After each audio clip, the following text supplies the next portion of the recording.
वो पूछ रहे हैं पहला पत्थर किसका।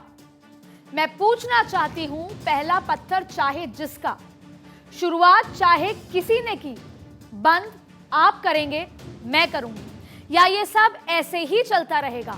हिंसा होगी, लोग मारे जाएंगे, एफआईआर होगी, कुछ गिरफ्तारियां होंगी, आश्वासन मिलेंगे और इन सब से इतर सियासी बयानबाजियां चलती रहेंगी। पॉलिटिकल कॉरिडोर में आज मैं आपको वो गदर दिखाना चाहती हूं जो नूह की गलियों में होता आ रहा है, राजनीति की रपटीली राहों तक पहुंच चुका है। एक हिंसा जिसमें 6 लोगों की मौत हो जाती है, एक हिंसा जिसके बाद हरियाणा से लेकर दिल्ली तक अलर्ट हो जाता है। हर चेहरे पर मातम है, डर है और हर आंखों में एक अनजान सा डर बैठ गया है। पर मेरा सवाल यही है कि कौन है इस डर का गुनहगार। मैं पूछना चाहती हूं कि नूह में हिंसा की साजिश किसने रची थी? क्या पहले से खून खराबे की प्लानिंग की गई थी? अगर पहले से प्लानिंग थी तो प्रशासन क्या कर रहा था? मास्टरमाइंड अब तक क्यों नहीं पकड़ा जा सका? और सबसे बड़ी बात कि हिंसा के बाद हो रही राजनीति से किसका फायदा हो रहा है? इन सवालों को पूछना और इनका जवाब लेना इसलिए जरूरी है क्योंकि नफरत की जो आग सुलग रही है वो बेहद डरावनी है। और इस आग में सिर्फ हमारा आज नहीं, हमारा और हमारे बच्चों का कल भी खाक हो सकता है। नूह से उठी नफरत की आग आसपास के कई जिलों में पहुंची। बच्चे घरों में कैद हैं, स्कूल बंद है, व्यापार ठप है, दहाड़ी मजदूर करने वालों को घर में बैठना पड़ रहा है, उनके चूल्हे ठंडे पड़ गए हैं और राजनीति का एक तबका अपने लिए मौका ढूंढ रहा है। नूह के गुनहगारों को ढूंढने के लिए अब पुलिस एक्शन में नजर आ रही है। नूह और आसपास के जिलों में ताबड़तोड़ छापेमारी भी हो रही है। सैकड़ों एफआईआर दर्ज की जा चुकी हैं। पैरामिलिट्री फोर्सेस की 20 कंपनियां सुरक्षा से तैनात की गई हैं। लेकिन जिन घरों के चिराग बुझने थे वो बुझ गए, जो लोग इस नफरत की बलि चढ़ने थे वो चढ़ चुके, उनका क्या? लेकिन सबसे बड़ा सवाल कि अब कार्रवाई से क्या? जिन घरों के चिराग बुझ गए, जो लोग इस नफरत की बलि चढ़ गए, उनका क्या? इस हिंसा में होमगार्ड के 2 जवान भी शहीद हो गए, जिनके भरोसे उनका पूरा परिवार था। उस नफरती माहौल और दर्द का क्या जो आने वाले कई सालों तक लोगों के जख्म को हर साल कुरेदते रहेंगे। लेकिन मैं पूछना चाहती हूँ, ये क्यों हुआ? हर साल की तरह इस साल भी हिंदू समुदाय की तरफ से ब्रजमंडल यात्रा निकाली जा रही थी। फिर क्यों इस साल इस कदर पत्थरबाजी शुरू हो गई?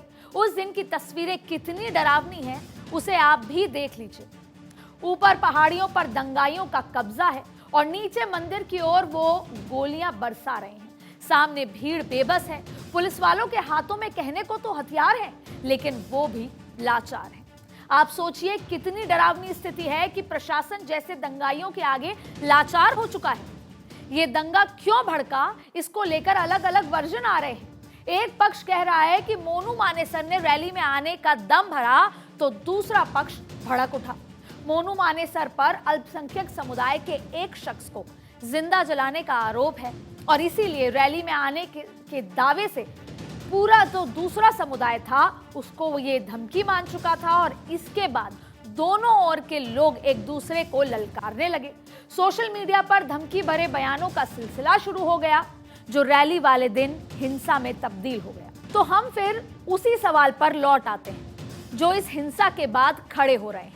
पहला दावा कि गौ रक्षक का एक चेहरा मोनू मानेसर के वीडियोस जारी होने की वजह से हिंसा भड़की।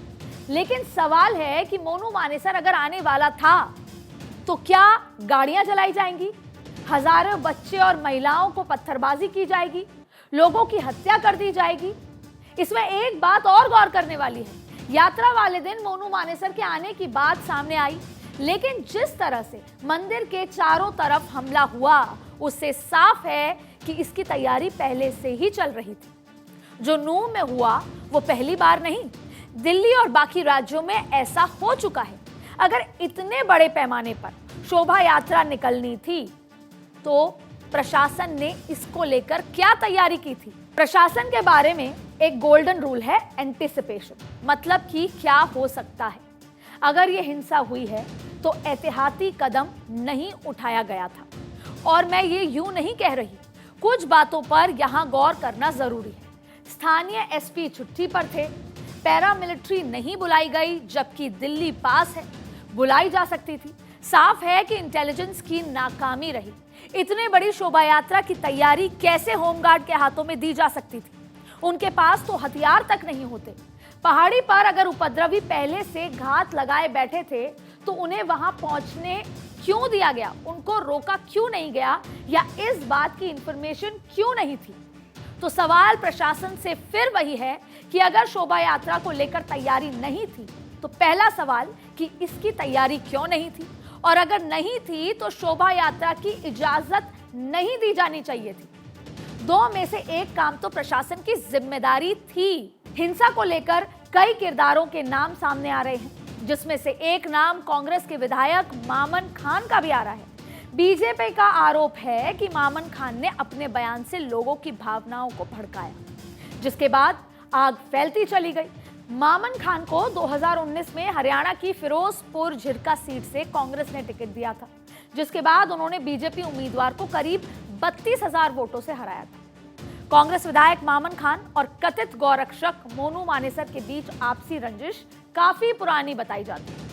दोनों ही एक दूसरे के खिलाफ जमकर बयानबाजी करते रहते हैं। तो क्या इस रंजिश का खामियाजा वहां के लोगों को भुगतना पड़ रहा है? अब इस पूरे मामले में सरकार और प्रशासन को ठोस कदम उठाने की जरूरत है। ये जरूरत है कि इसे जल्द से जल्द इस मामले को तह तक पहुंचाया जाए। जो दोषी हैं, चाहे वो कोई भी हो, किसी भी दल का हो, किसी भी समुदाय का हो, उसके खिलाफ सख्त से सख्त कार्रवाई की जानी चाहिए। इस कार्रवाई के जरिए हरियाणा सरकार और प्रशासन को मिसाल कायम करने की जरूरत है और करनी भी चाहिए, जिससे कि आगे ऐसी कोई हिंसा ना भड़के, फिर किसी महिला और बच्चों को मंदिर में छिपकर अपनी जान ना बचानी पड़े, फिर किसी होमगार्ड के जवान की मौत ना हो, फिर बच्चों को डरकर घर में ना बैठना पड़े, फिर दिहाड़ी मजदूरों की कमाई ना रुके, ये नफरत की आग और कोई ना फैला सके। मुट्ठी भर लोगों की वजह से हिंदुस्तान के आपसी सद्भाव पर कोई सवाल खड़ा ना कर सके। अब हम आपको 2 वायरल वीडियो सुनाते हैं, जिसके आधार पर हिंसा के भड़काने का दावा किया जा रहा है। सभी भाइयों को बड़ी खुशी के साथ बताया जा रहा है 31/7/2023 दिन सोमवार को मेवात ब्रज मंडल यात्रा है। सभी भाई बढ़ चढ़कर हिस्सा ले और बढ़ चढ़कर मेवात के सभी मंदिरों में जाएं, तो ज्यादा से ज्यादा संख्या में सभी भाई जाएं। हम खुद यात्रा में शामिल रहेंगे और हमारी पूरी टीम में यात्रा में शामिल रहेगी। तो सभी भाई जोरों शोरों से गौ माता का नाम लेकर, प्रभु श्री राम का नाम लेकर और मेवात यात्रा में बढ़ चढ़कर हिस्सा ले। मोनू मानेसर दिखाता है, कहीं अमित शाह के साथ फोटो खिंचवा रहा है, कहीं अरुण जेटली के साथ फोटो खिंचवा रहा है। क्या डराना चाहता है ये मेवातियों को कि मैं इतना बड़ा आदमी हूं? अब के मंत्री याद रखना, ये मेवात गए, इसकी प्यासी ना फोड़ी तो मेवात की हमसे कौन कहेगा? इसने बहुत आतंक उठा लिया मेवात में, 3 लड़कों की हमारी जान ले ली है इसने। मैं और बताता हूं आपको, उसके बाद इसी टीम ने क्या गाड़ी नहीं दी मैंने। किसका क्या है, कैसे मार रहे हैं हमारे आदमियों को? ये दावा है कि दोनों पक्षों की भावनाएं इन्हीं 2 वीडियो के वायरल होने के बाद भड़की। इसके बाद तो जैसे सोशल मीडिया पर वीडियो और वायरल कंटेंट का सैलाब आ गया। दोनों पक्ष एक दूसरे को चुनौती देने लगे।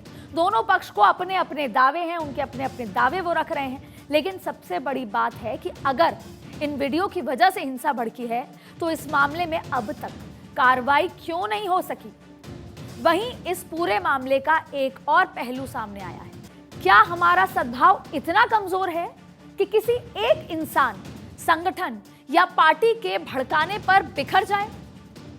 क्या रोजाना एक दूसरे के साथ उठने बैठने वाले लोग चंद सेकंड के भड़काऊ स्टेटमेंट से एक दूसरे के खून के प्यासे हो जाएं?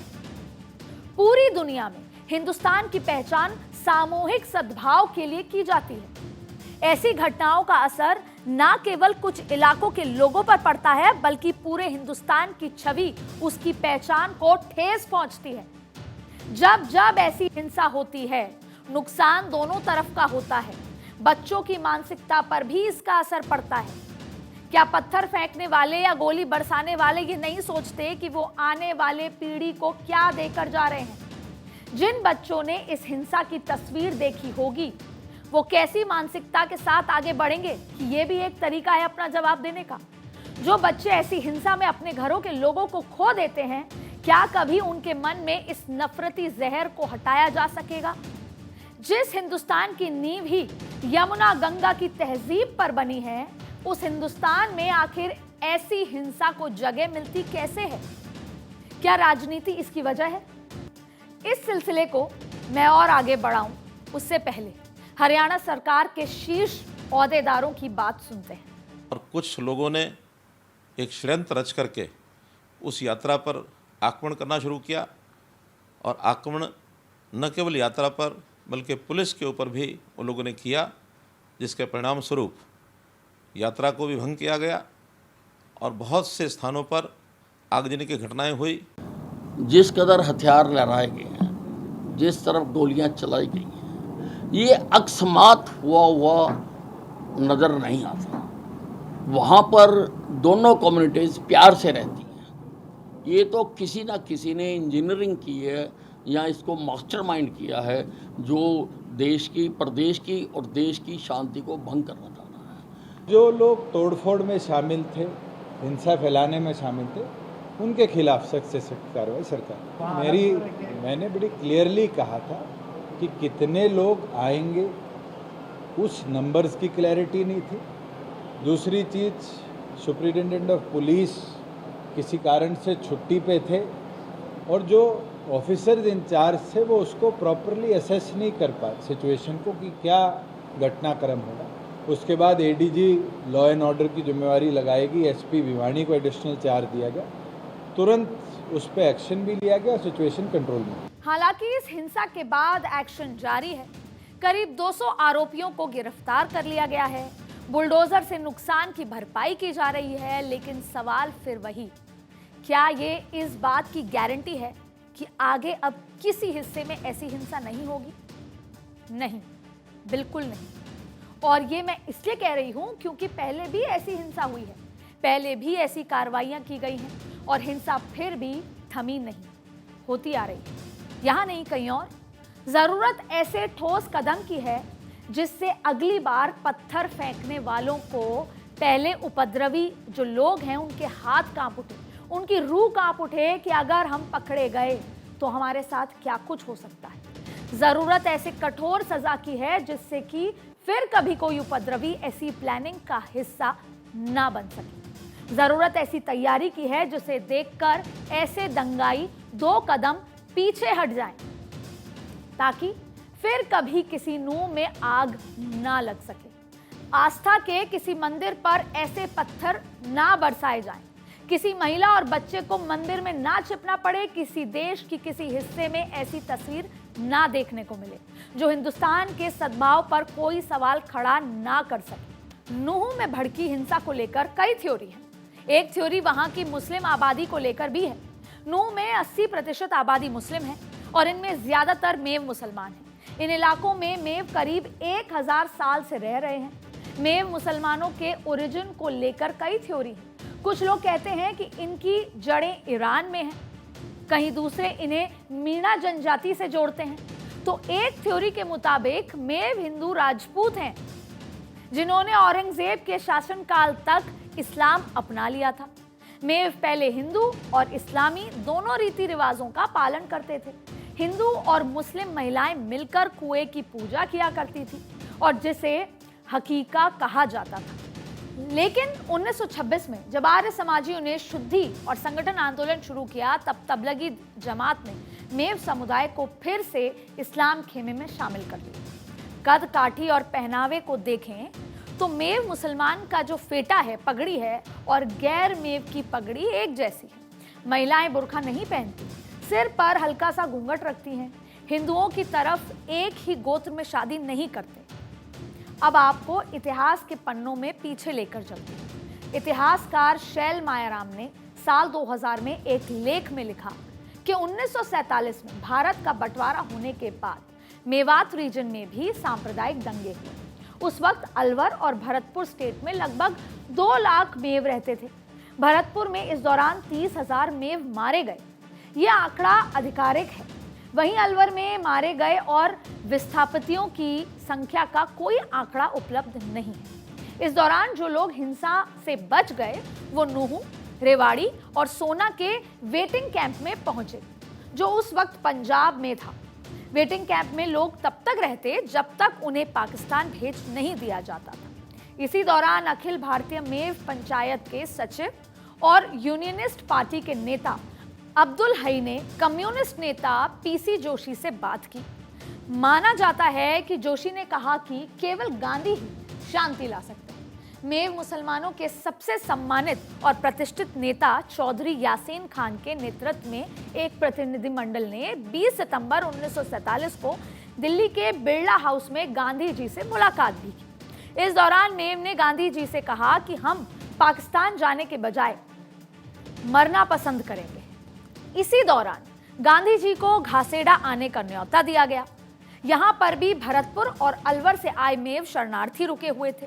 इसके बाद गांधी जी घासेड़ा गांव पहुंचे। उन्होंने मेव के जो लोग थे देश की रीढ़ की हड्डी उनको बताया और पाकिस्तान नहीं जाने की सलाह दे डाली। इसके बाद करीब 50% मेव पाकिस्तान नहीं गए। फिलहाल 20 लाख मेव मुख्य रूप से हरियाणा के मेवात जिले, अब नूहू और राजस्थान के निकटवर्ती अलवर और भरतपुर में फैले हुए हैं। लेकिन अब एक पक्ष इन मेव मुसलमानों को ही इस हिंसा का मास्टरमाइंड बता रहा है। पर मैं यही नहीं रुकूंगी। मैं एक सवाल पूछूंगी दोनों पक्षों से कि उन सभी लोगों से जो एक दूसरे के लिए नफरत दिलों में लिए बैठे हैं, मैं पूछना चाहती हूं कि क्या इस समस्या का समाधान है? क्या हिंदू पक्ष के लोग मुझे ये बता सकते हैं कि वो अपनी मानसिकता में जो ये बात बिठाकर बैठे हैं कि मुसलमान तो हाथ में पत्थर लेकर ही पैदा हुआ है, वो क्या करेंगे? तथाकथित ऐसे मुसलमान क्या करें? क्या वो ऐसे सभी लोगों को देश से बाहर निकाल सकते हैं? क्या निकाल दिया जाए? और क्या वाकई ऐसा किया भी जा सकता है देश के संविधान और कानून के खिलाफ जाकर? नहीं, बिल्कुल भी नहीं किया जा सकता। और एक सवाल उन मुसलमानों से जो ये मान बैठे हैं कि इस देश में मुसलमानों को तो सताया ही जा रहा है, क्या वो ये बता सकते हैं कि वो क्या करेंगे? क्या वो इस देश को छोड़कर कहीं और चले जाएंगे? और कहां चले जाएंगे? क्या अपनी आंखें खोलकर वो सीरिया और पाकिस्तान जैसे मुल्कों के हालात नहीं देख सकते कि किस तरह कट्टरता की राह पर चलने वाले देश गृह युद्ध के हालात में फंस चुके हैं? वहां के लोगों की हालात क्या है? तो क्या वो अपने मादरे वतन को का भी यही हश्र चाहते हैं? नहीं, बिल्कुल भी नहीं। तो जो रास्ता बचता है वो सह अस्तित्व का बचता है, वो मिलकर रहने का ही बचता है। एक हिंदू सच्चा हिंदू बनकर अपने तीज त्योहार मनाए और एक मुसलमान अपनी इबादत करे। यकीन जानिए, इसके अलावा कोई रास्ता नहीं बचता।